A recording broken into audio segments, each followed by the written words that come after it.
Hello guys, இன்னைக்கு I am taking break மான்வாவோட 38th episode பார்க்க போகிறோம். ஸோ மறக்காம எல்லாருமே ஒரு லைக்கை போட்டுருங்க. ஏன்னா அப்பதான் இன்னமும் நிறைய பேருக்கு ரெக்கமெண்ட் ஆகும், தொடர்ந்து மான்வாஸை போட முடியும். சரி வாங்க, நம்ம டைம் மிஸ் பண்ணாம இந்த மான்வாவோட கடைசி எபிசோட பார்த்துடலாம். எபிக்கோட ஆரம்பத்தில் அங்கே ஏகப்பட்ட வார்னிங்ஸ் வந்திருக்கும்ல. உண்மையிலேயே பிரச்சனையா இருக்கிற காடஸ் ஆஃப் டிஸ்ட்ரக்ஷன் அவங்களே இப்போ பூமிக்கு வந்துட்டாங்க. அவங்கள பார்த்த உடனே நம்மளுக்கும் என்ன பண்ணும் தெரியல. ஏன்னா அவங்க தான் இருக்கிறதுலேயே ஒரு பெரிய காடு. இத்தனைக்கும் சிஸ்டம்லயும் அவங்களோட ஸ்டேட்டஸை ரெக்கக்னைஸ் பண்ண முடியல. அந்த அளவுக்கு அவங்க கிட்ட பவர்லாம் ரொம்ப பயங்கரமா இருக்கு. இல்ல என்னதான் என்னால எதுவுமே இங்க பண்ண முடியாது அப்படின்னு இருந்தாலும் எனக்கு ஒரு சின்ன நம்பிக்கை இருக்கு.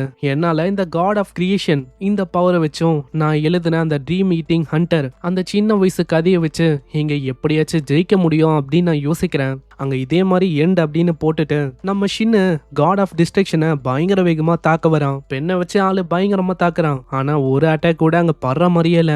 என்ன பாக்குற நீ எல்லாம் உண்மையான காட் ஆஃப் கிரியேஷன் முன்னாடி ஒண்ணுமே இல்ல. லைட்டா தான் அவங்களோட ஆரவை காட்டுறாங்க. அதுக்கே அந்த இடத்துல ஒரு பிரகாசமான ஒளி அப்பியர் ஆகுது. அதை வெளியில இருந்தே பார்க்க முடியும். அந்த அளவுக்கு பயங்கரமா இருக்கு ஆரா. நம்ம ஷின்னால அங்க ஒண்ணுமே பண்ண முடியல. என்ன ஆச்சு? ஏய் ஷின்ன, உண்மையிலேயே அது ஒரு நல்ல ஆக்டிங்கா இருந்துச்சு. ஆனா என்கிட்ட எதுவுமே வேலைக்கு ஆகுது. ஏன்னா நீ ஒரு தப்பான ஆப்பனண்ட் கூட இங்க சண்டை போட்டு இருக்க. நீ மறந்துட்டியா என்ன நான் உண்மையிலேயே யாருன்னு? இங்க ஷின்னு இதை பார்த்து ஆச்சரியமாவுறான். ஏன்னா உண்மையிலேயே ஷின்னு மேலதான் இருக்கான். அவ மேல பார்த்துதான் இந்த விஷயத்த சொன்னிருப்பான். நீ என்ன யோசிக்கிற ஷின்னு? எனக்கு காட் ஆஃப் கிரியேஷன் அவரோட ஒரு ஸ்கில்ல பத்தியும் நல்லாவே எனக்கு தெரியும். அப்போ இந்த மாதிரி ஒரு ட்ரிக்குகள்லாம் நான் ஏமாறுவேன் அப்படின்னு யோசிக்கிறியா? அங்க சின்ன ஷின்னுக்கும் என்ன பண்ணும் தெரியல.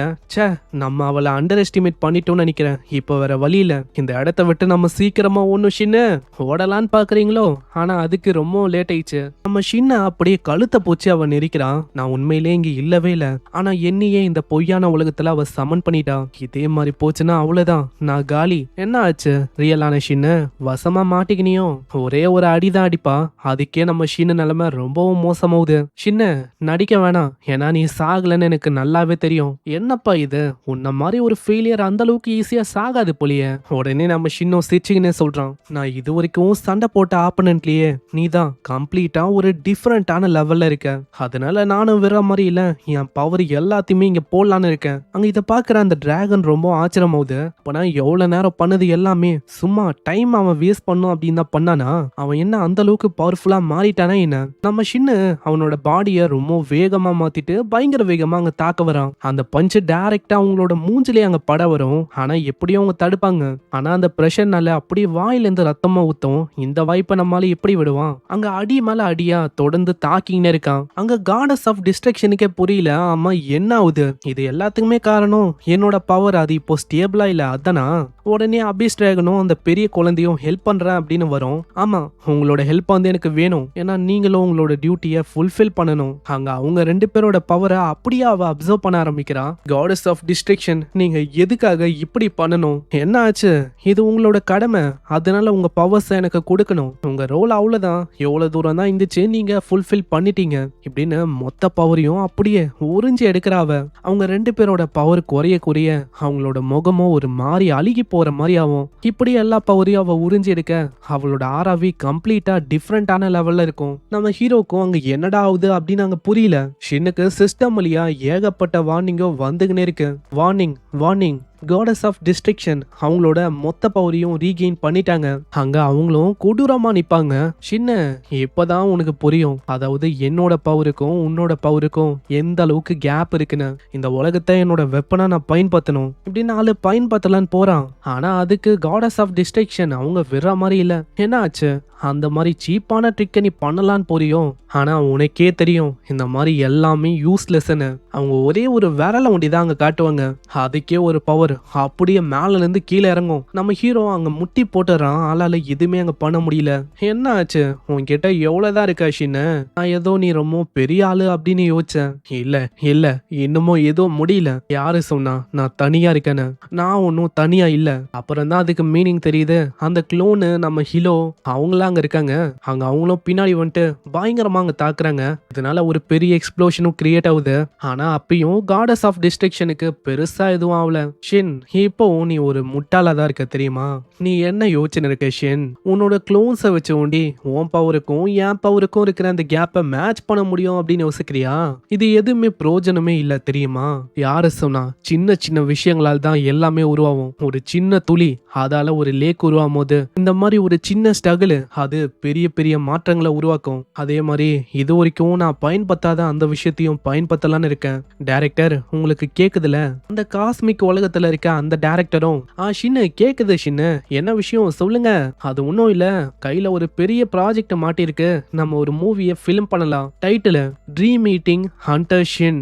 நம்ம ஷின்னோட காப்பி கிட்ட ஒயிட் நைட் யூஸ் பண்ண அதே சோடா அதுவும் இங்க இருக்கு. இத பார்த்தே பல காலங்களாச்சுப்பா.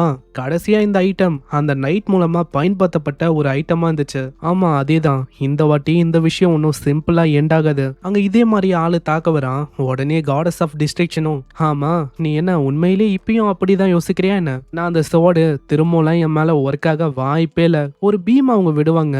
இத ஒரு வாய்ப்பா வச்சு நம்ம உண்மையான ஷின்னு பின்னாடி வரான். ஆனா அதெல்லாம் அவங்க பெருசா கண்டுக்கவே இல்ல. சும்மா லைட்டா தான் பவரை வெளிப்படுத்துறாங்க. இதுக்கே நம்ம ஷின்னுக்கு ரத்தமா ஊத்தும். அந்த இடத்துல ஆளோட நிலைமையும் மோசமாகுது. சைட்ல ஹீலோவும் அங்க தாக்குறான். ஒரு பெரிய எக்ஸ்ப்ளோஷனும் கிரியேட் ஆகுது. இத ஒரு வாய்ப்பா வச்சு எப்படியும் நம்ம ஷின்னை ஹீலோ காப்பாத்தவும் செய்யறான். லாட்சின் நீங்க ஓகே தானே? நான் ஓகே தான். ஸ்டில் என்னால் இப்பயும் ஃபைட் பண்ண முடியும். எப்போ அவள் அவங்க ரெண்டு பேரையுமே மொத்தமாக உறிஞ்சாலும் அப்பயே அவளோட பவரும் பல மடங்கு அதிகமாயிடுச்சு. நேரடியாக என்னால் ஜெயிக்க முடியாது. இருந்தாலும் என்கிட்ட இப்பயும் ஒரு வழி இருக்கு. 4வது ஷின்னு, இந்த விஷயத்த நான் உன்கிட்ட விடுறேன். அந்த குட்டி ஷின்னு தான் அந்த கதையோட கண்டினியூஷனாக ஆள் எழுதுறான். நான் முடிஞ்ச அளவுக்கு இங்கே டைமை பை பண்ணணும். அதே மாதிரி தான் நீங்கள் எல்லாருமே முடிஞ்ச அளவுக்கு டைமை பை பண்ண பாருங்க. ஓகே நாங்கள் பார்த்துக்கிறோம். உங்களை பார்க்க ரொம்ப பாவமா இருக்கு. ஏன்னா என்னதான் நீங்க எல்லாருமே சேர்ந்து தாக்குனாலும் உங்களால என்ன எதுவுமே பண்ண முடியாது. அவ திடீர்னு மறைஞ்சு போறா. சின்ன ஷின்னு கிட்ட வருவா. 3வது ஷின்னு, அட இந்த ஷின்னு, இது என்னால பிரியப்பட்ட ஒரு சீடு மாதிரி. உன்னை பார்த்தே 10,000 வருஷம் ஆச்சு. காட் ஆஃப் டிஸ்ட்ரக்ஷன் சீடு. சரி என்ன நீ திரும்பவும் என் கூட இணையிறியா? ஏன்னா அப்பதான் நம்ம ரெண்டு பேராலையும் அவரை ரெசரக்ஷன் பண்ண முடியும். அங்க திடீர்னு ஆளும் ஒரு மாதிரி வித்தியாசமா பண்ண ஆரம்பிக்கிறான். நம்ம செகண்ட் ஷின்னும், வேணா ஷின்னு நீ அதுல விழாத அப்படின்னு தாக்க வரான். நீ என்ன யோசிக்கிற?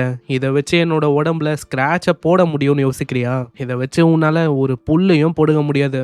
அதுக்கு பதிலா காட் ஆஃப் கிரியேஷனுக்காக நீ ஒரு சாக்ரிஃபைஸா மாறு அப்படின்னு அவ்வளவுதான். 2வது ஷின்னையும் முழுமையா அப்சர்வ் பண்றா. அவ்வளவுதான், இப்போ ஒண்ணு காலி. இதை பார்த்தோன்னே ஹீலோக்கு பயங்கரமா கடுப்பாவுது. நம்ம ஹீலோவும் பயங்கர வேகமா தாக்க வரான். ஆனா ஹீலோ மேல தொடர்ந்து ஏகப்பட்ட அட்டாக்ஸ் விழுந்தனே இருக்கும். இதே மாதிரி ஆளும் அலைஞ்சு போறான். 2 காலி. அங்க இதை பார்த்தோன்னே அந்த 3rd ஷின்னு அவனுக்கு பாஸ்ட் எல்லாம் ஞாபகம் வரும். பாஸ்ட்ல நம்ம ஹீலோ, செகண்ட் ஷின்னு இவங்க எல்லாருமே ஆளை பாராட்டி இருப்பாங்க. நீ பவர்ஃபுல்லாவும் இருக்க, ரொம்ப உதவியாவும் இருக்க. அதே மாதிரி தான் நம்ம மீனா மிரி அந்த சின்ன பொண்ணு உங்க கூட பழகின விஷயம் அதெல்லாம் ஞாபகம் வருமா? அங்க இப்போ அவங்க எல்லாருமே இல்லாத போது ஆளுக்கு கடுப்பாவுது. ஸ்பெல்ல வச்சு முடிக்கலான்னு ட்ரை பண்றான். இதை பாக்குற அந்த டிஸ்ட்ரக்ஷன் காடஸும், இவன் நீ என்னோட பிராக்மெண்டாவே இரு, ஆனா அதுக்குன்னு உன்ன அப்படியே ஒன்னும் என்னால விட முடியாது அப்படின்னு அங்கேயே ஆளோட கதையும் முடியுது. இப்போ 3rd ஷின்னோட பவர்ஸையும் அவங்க அப்சர்வ் பண்ணிக்கிறாங்க. ஷின்னு இப்ப கடைசியா நீ ஒண்டிதான் இருக்க. அதனால வா நீயாவே சாக்ரிஃபைஸா மாறி எனக்காக. இல்ல என்னால அப்படி பண்ண முடியாது, நான் பண்ணவும் மாட்டேன். உன்னால என்ன பண்ண முடியுமோ அதை பண்ணு. ஏன்னா நீ அவங்க 3 பேரு கூட சண்டை போடும் போது அந்த இடத்துல ஆல்ரெடி நான் பண்ண வேண்டிய வேலையை பண்ணிட்டேன். ட்ரீம் மீட்டிங் ஹண்டர் ஷின் அந்த இதை கம்ப்ளீட் பண்ணிட்டேன். அதுக்கு உண்மையிலேயே ஒரு செம்மையான எண்டிங் இருக்கு. ஆனா அதை கேட்காம அவங்களும் அப்படியே அவங்களோட பவர்ஸை வச்சு நம்ம ஹீரோவோட கதையை முடிக்கலான்னு வருவாங்க. ஆனா திடீர்னு அவங்களோட விரலும் அப்படியே மடங்கி போகும். விரல் ஒண்டி இல்ல, அப்படியே அந்த கையும் தான். கையெல்லாம் ஒரு மாதிரி மடங்கி போக ஆரம்பிக்குது. நான் தான் உங்ககிட்ட சொன்னல, நான் இதை எப்பயோ கம்ப்ளீட் பண்ணிட்டேன். ஆக்சுவலா என்ன இருக்கும்னா அந்த எம்பரர் அவங்களோட ஸ்கில்ல ஆளு பயன்படுத்திருப்பான். நம்பர் 1 ஷின்னு 2 ஷின்னு 3 இவங்க 3 பேருமே அழியல. ஒரு பாராசைட் மாதிரி உள்ள இருக்காங்க அப்படின்னு ஆளு எழுதிருப்பான். அதான் அவங்க 3 பேருமே உள்ளே என்னமோ இருக்காங்க. இந்த மாதிரி ஒரு சீப்பான ட்ரிக் ஒர்க் ஆகும் அப்படின்னு யோசிக்கிறியா? அந்த இடத்துல திடீர்னு ஒரு பயங்கரமான பவர் வெளிப்படும். அந்த பவரை பார்த்து ஆளு ஆச்சரியமாகறான். என்ன இது, இன்னுமா அவங்க கிட்ட இந்த அளவுக்கு பவர்ஸ் இருக்கா? அவங்களோட ஃபார்மே அப்படியே வித்தியாசமா மாறும். நீ பண்ண வேலைக்கு இப்போ எல்லாத்தையுமே நான் அழிக்காம விட மாட்டேன். இதுதான் அவங்களோட ட்ரூவான பவரா? கொஞ்ச நேரத்துக்கு முன்னாடி இந்த பவரை விட இது பல மடங்கு ரொம்ப டிஃப்ரெண்டா இருக்கு. 4வது ஷின்னும் வந்துட்டு இப்போ அவங்களோட பவர்னால இந்த யூனிவர்ஸே கொஞ்சம் கொஞ்சமா அழியுது. சின்ன நம்ம கிட்ட அந்த அளவுக்கு டைம் இல்ல. நீ இன்னமும் டைம் எனக்கு பை பண்ண வேண்டிதான் ஏதாச்சும் பண்ண முடியும். நான் யோசிச்சதை விட நிலைமை இப்போ ரொம்ப மோசமாயிடுச்சு. அங்க திரும்ப ஆளு அதே மாதிரி பண்ணலான்னு போறான். அதுக்கு காடஸ் ஆஃப் டிஸ்ட்ரக்ஷனும் தடுக்கலான்னு வராங்க. இந்த வாட்டி நம்பர் 1 செகண்ட் ஷின்னு 3வது ஷின்னு இவங்க கை கிட்ட வந்தனால இந்த வாட்டி அவங்க வசமா மாட்டிக்கிறாங்க. பாவம் இந்த அளவுக்கு இவங்க அப்பாவியா இருப்பாங்க அப்படின்னு நான் யோசிக்கல. இவங்களோட கதை அவ்வளவுதான், இங்கேயே முடிஞ்சிச்சு இப்படின்னு நொறுக்கிறான். இதனால அவங்களோட கதையும் அங்கேயே முடியுது. இப்பயாச்சும் உனக்கு புரியுதா உனக்கும் எனக்கும் இடையில எந்த அளவுக்கு பவர் லெவல் டிஃபரன்ஸ் வந்து இருக்குன்னு? அங்க ஆளு டப்புன்னு டைம் மிஸ் பண்ணாம உடனே 1000 பிளேடோட இன்வென்டரி அதான் ஆளு ஆக்டிவேட் பண்ணுவான். இப்போ 1 மினிட்டுக்கு டைம் இருக்கு. நம்ம ஹீரோவால ஒரு ஸ்வாட் அங்க தேர்ந்தெடுக்க முடியும். ஆனா ரொம்ப ஆச்சரியமான விஷயம் என்னன்னா அந்த இடத்துல ஹெவன்லி டீமன் அவரு இருக்காரு. யோ உனக்கு என்ன இங்க வேலை? ஃபைனலி அந்த மொமெண்டம் வந்துச்சுன்னு நினைக்கிறேன். அதனால தான் நான் எல்லா பவர்ஸையும் இதுல போட்டிருக்கேன். அப்பனா நீங்க என்ன சொல்றீங்க? திரும்ப உங்களை என்னால பார்க்க முடியாதா? லைஃபுக்கு வந்து எப்பயுமே ஒன்று பிகினிங் அப்படின்னு ஒன்று இருந்துச்சுன்னா எண்டும் இருக்க தான் பசியும் தம்பி. அதனால இப்போ நம்மளுக்கு டைம் இல்லை. நீ தான் இந்த உலகத்தை காப்பாற்றணும். இந்த ஸ்வாடை கொண்டு போ. இது வந்து ஒரு டிவைனான ஸ்வாடு தம்பி. இப்போ அந்த அளவுக்கு டைம் இல்லை.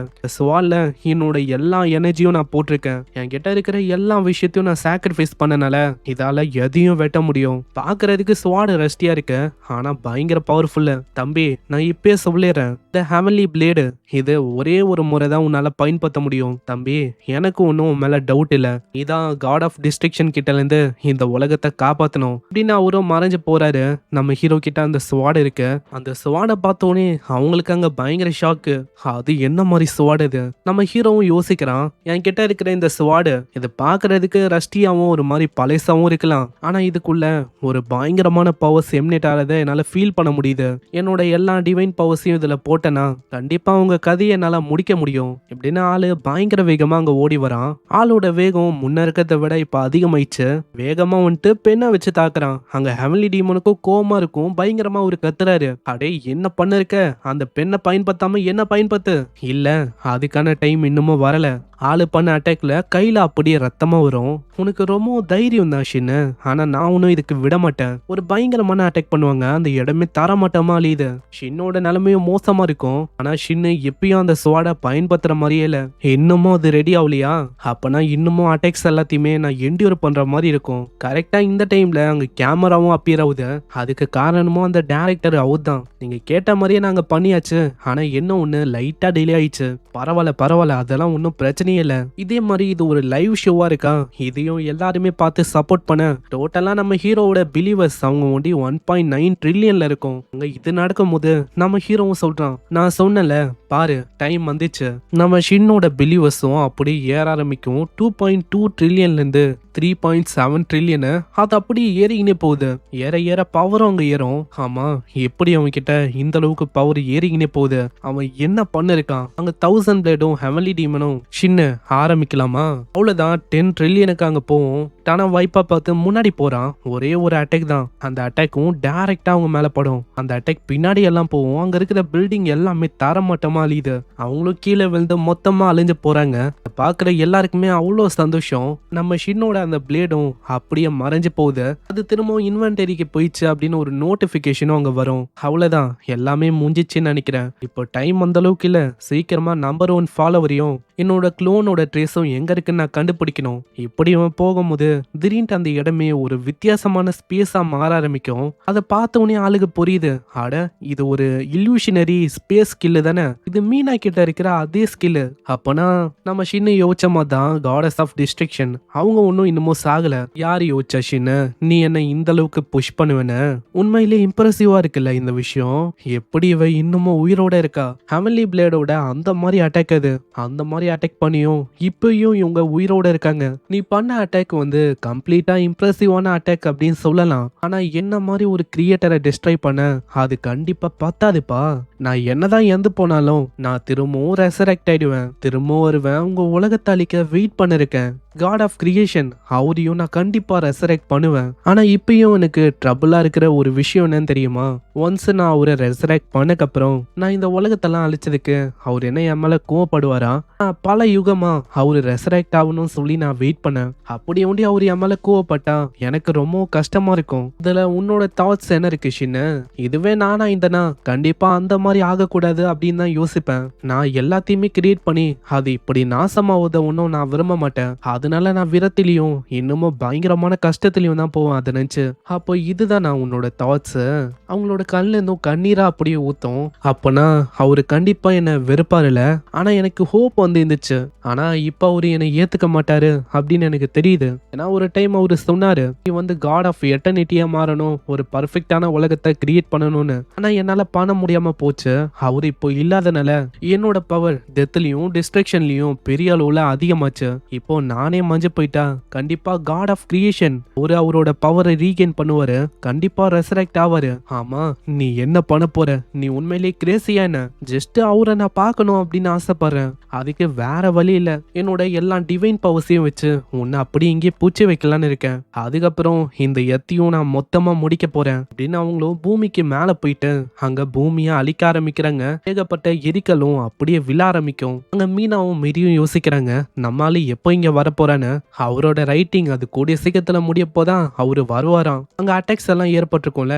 அப்புறம் தான் அவங்களுக்கு ரியலைஸ் ஆகுது, அட்டாக் பண்ணது ஒன்னும் ரியலான பூமி இல்ல, இது ஒரு பொய்யான பூமி. அட என்ன இது? இது ஒரு எம்டியான ஷெல்லா? இல்ல, வாய்ப்பே இல்ல. இந்த மாதிரி விஷயத்த ஒரே ஒத்த நாள் தான் பண்ண முடியும். காட் ஆஃப் கிரியேஷன், ஆமா நானே தான் உன் முன்னாடி நிக்கிறேன். என்ன யாருன்னு நீ யோசிச்ச? என்னன்னு தெரியல. அவளும் சிரிச்சுங்கன்னா அப்படியே மறைஞ்சு போறா. ஆமா, இத உன்னால முடிதான் பண்ண முடியும். அது காட் ஆஃப் கிரியேஷன் அவருதான் அப்படின்னு நம்ம ஷின்னோட உடம்புல அவரையே பார்த்த மாதிரி ஒரு ஃபீலிங் வரும். அவங்களோட ஆசையே காட் ஆஃப் கிரியேஷனை பார்க்கணும் தானே. நம்ம ஷின்னுக்குள்ள அதை பார்த்தோன்னே அவங்களும் கடைசியா ஃபேர்வெல் அப்படின்னு சொல்லிட்டு மறைஞ்சு போறாங்க. இது எப்படி பண்ணிருப்பனா, காட் ஆஃப் கிரியேஷன் அவரோட பவர் அடைஞ்சு யூனிவர்ஸ் உலகம் எல்லாத்தையுமே காப்பி மாதிரி கிரியேட் பண்ணிருப்பான். இப்படி பண்ணி தான் ஆளு விஷயங்கள முச்சிருப்பான். இதே மாதிரி எல்லா விஷயமும் எண்ட் ஆகுது. அதுக்கப்புறம் பூமிக்கு சீன் வரும். இடத்துல 3 பேரும் போறாங்க. எல்லாருமே ரொம்ப சந்தோஷமா இருக்காங்க. அங்க இப்பவும் நான் ரொம்ப மிஸ் பண்றது நம்பர் 1 ஃபாலோவரை தான். பின்னாடி அவங்க 2 பேருக்கு அங்க சண்டையாவும் பின்னாடியே நம்ம ஹீரோவும் சொல்றான், ஸ்டாப் பண்றீங்களா இல்லைன்னா அவங்க 2 பேரையுமே நான் ஃபயர் பண்ற மாதிரி இருக்கும். இதே மாதிரி அவங்க போறாங்க. இப்பயும் நம்பர் 1 ஃபாலோவரை பத்தி தான் ஆளு யோசிக்கிறான். நம்பர் 1 ஃபாலோவரு இப்போ ஆளு ஜாலியா இருப்பான். ரீசெண்டா ஆளு மேரேஜ் பண்ணால, இப்போ அவனுக்குன்னு ஒரு குழந்தையும் இருக்கு. அதனால அவனை டிஸ்டர்ப் பண்ண வேணாம்ப்பா. ஆக்சுவலா என்ன இருக்கும்னா, 3 பேருமே அழிஞ்சு போயிருப்பாங்களே. நம்ம ஆளுதான் இப்போ இந்த யூனிவர்ஸ்க்கே காடு மாதிரி. அதனால ரெசராக்ஷன்லாம் ஒரு மேட்டர் ஆஃப் செகண்ட் தான். ஆளு டப்புன்னு அந்த விஷயத்த பண்ணிருப்பான். இப்போ நம்ம ஹீரோவும் ஜாலியா இருக்கான். ஆண்ட்ரியாவை நம்ம செயின்டஸ் பாத்துக்கிறாங்க. அதுவும் இப்போ ஒரு பெரிய நிலையில இருக்கு. இப்போ எல்லா உலகத்திலயும் பீஸ வந்து நிலைச்சிருக்கு. ஷின்ன மீட் பண்ணு சொல்லி ஒரு பெரிய ஃபேன் பேஸே அங்க வந்திருக்கு. அங்க 2வது ஷின்னும் கேக்குறான், ஆல்ரெடி அவன் ஹை ரேங்கிங் கார்டா இருக்கான், அப்புறம் எதுக்கு அவனுக்கு பாடி கார்டு?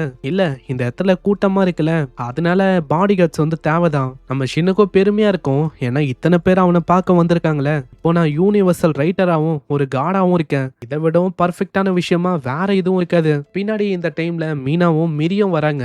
மீனா முன்னாடி அந்த பொண்ணை பார்த்தோன்னே பயங்கரமா கடுப்பாவுது. ஆமா, இவளுக்கு இங்க என்ன வேலை? அக்கா, அது என்னன்னா நம்ம ஷின்னுக்கு பாடி கார்டா அவங்க இருக்காங்க. ஜாப்னு வந்துட்டா ரொம்ப நல்லா பண்றாங்க. அதனால நீங்க சண்டை போட வேணாம். எப்படி என்னால கம்முன்னு இருக்க முடியும்? நான் ஆல்ரெடி அவகிட்ட சொன்னேன், திரும்ப பார்த்தா வச்சு செஞ்சிருவேன்னு. இதனால அவ ரொம்ப கோவமா வரா. நம்ம ஹீரோவை பார்த்துக்கினே யோசிக்கிறான், இவ வரதை வச்சு பார்த்தா கண்டிப்பா இன்னைக்கு ஒரு பெரிய விஷயம் ஏற்பட போகுதுன்னு நினைக்கிறேன். ஹேய், நீதான், நான் உன்கிட்ட பேசணும், மேல வா. எனக்கு தெரியும் ஃபைட்டு மாதிரி ஏதாச்சும் ஒரு விஷயம் ஏற்படும்னு. சீக்கிரமா நான் தான் இதை தடுக்கணும். நம்ம ஷின்னோ மீனாவை பார்த்துக்கினே கேட்கிறான், மீனா கொஞ்சம் வரியா, நம்ம வந்து பேசலாம். என்னது மேரேஜா இப்படின்னு அவ தப்பா புரிஞ்சுக்கிறான். நீ வந்து தப்பா புரிஞ்சுக்கிற, அப்படியெல்லாம் இல்ல. அவங்க 2 பேரும் பாடி கார்டு, அவ்வளவுதான். ஆனா அவ என்ன யோசிப்பானா, நம்ம மிங்குக்கும் அந்த ஸ்வாடிமனு அவங்க 2 பேருக்கும் கனெக்ஷன் ஆயிடுச்சு, மேரேஜ் அவங்க பண்ண போறாங்க அப்படின்னு தான் யோசிப்பான். நம்ம ஹீரோவும் கேக்குறான், மீனா நீ சாயந்தரம் ஃப்ரீயா? உன்கிட்ட ஒரு விஷயத்த பத்தி பேசணும். டின்னருக்கு நம்ம எங்கேயாச்சும் போலாமா? ஒன்னும் ஸ்பெஷல் இல்ல, சும்மா பேசணும், அவ்வளவுதான். இதை கேக்குற அவளும் சரி, ஆனா நான் வந்து ரெஸ்ட் ரூமுக்கு போகணும் கொஞ்சம். அங்க போகும்போது யோசிக்கிறான், என்னோட ஹார்ட் ஹார்ட் பீட்டு என்னோட கண்ட்ரோல்லே இல்ல, பயங்கரமா துடிக்குது. அப்பனா ஃபைனலி ஆளு டிசைட் பண்ணிட்டான். அப்ப என்கிட்ட வந்து கன்ஃபஸ் பண்ண போறான்னு நினைக்கிறேன். மீனா எதுக்காக வழக்கத்தை விட இந்த அளவுக்கு வியர்டா ஆக்ட் பண்ணும்? பின்னாடி ஒரு பர்சன் வரான். பார்த்தா இந்த நாவல் எல்லாம் பப்ளிஷ் பண்ற அந்த பிரசிடென்ட் அவருதான். கடந்த 10 வருஷமா உன்னை பார்த்தேன்னு இருக்கேன் தெரியுமா? நீ எழுதின ரீமீட்டிங் ஹண்டர் ஷின் அதை நான் பார்த்தேன். அது அப்பத்துல இருந்து சரியான எண்டிங்க உன்னால கொடுக்க முடியல. ஆனா ஃபைனலி அது நீ முச்ச விட்ட. இது ரொம்ப நல்லாவே இருந்துச்சு ஷின்னு. ஆளும் அந்த விஷயத்த பத்தி யோசிக்கிறான். ஸ்டார்டிங்ல ஸ்டோரியை கொண்டு வரும்போது யாருக்குமே நம்ம ஹீரோ மேல நம்பிக்கை இருந்திருக்காது. இவரு ஒண்டிதான் நம்பி இருப்பாரு, நம்பி சப்போர்ட்டும் பண்ணிருப்பாரு. அதுக்கப்புறம் தான் அவரு சொல்லுவாரு, உன்னை தேடி ஒரு லேடி வந்தா, அவ தான் டெபாசிட் பண்ண ஏதோ ஒரு 100 மில்லியனு, இது நிக்க கூடாது, தொடர்ந்து போகணும்னு. அப்போ ஆரம்பிச்ச விஷயம் தான் இது அப்படின்னு அவரு சொல்லுவாரு. என்னது, ஒரு லேடியா?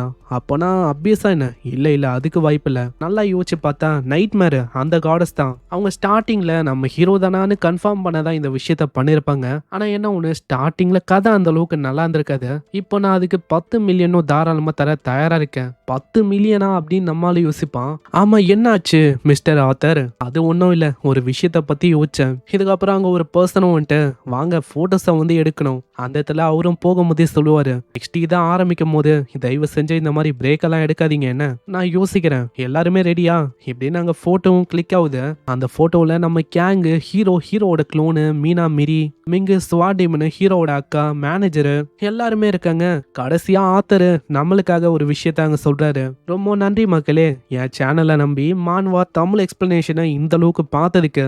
Lots of love to I will be taking a break for a personal reason until now எப்படின்னு சொல்லி சீசன் 1 முடிக்கிறாங்க. இந்த மான்வாவோட டைட்டிலே இதான். அதை சொல்லியே முடிச்சிட்டாங்க இந்த மான்வாவை. அவ்வளோதான், இதுக்கு ஒரு ஹாப்பி எண்டிங்கா இங்க முடிச்சிருக்காங்க. உங்களுக்கு இந்த எண்டிங் எப்படி இருந்துச்சுன்னு மறக்காம கமெண்ட் பண்ணுங்க.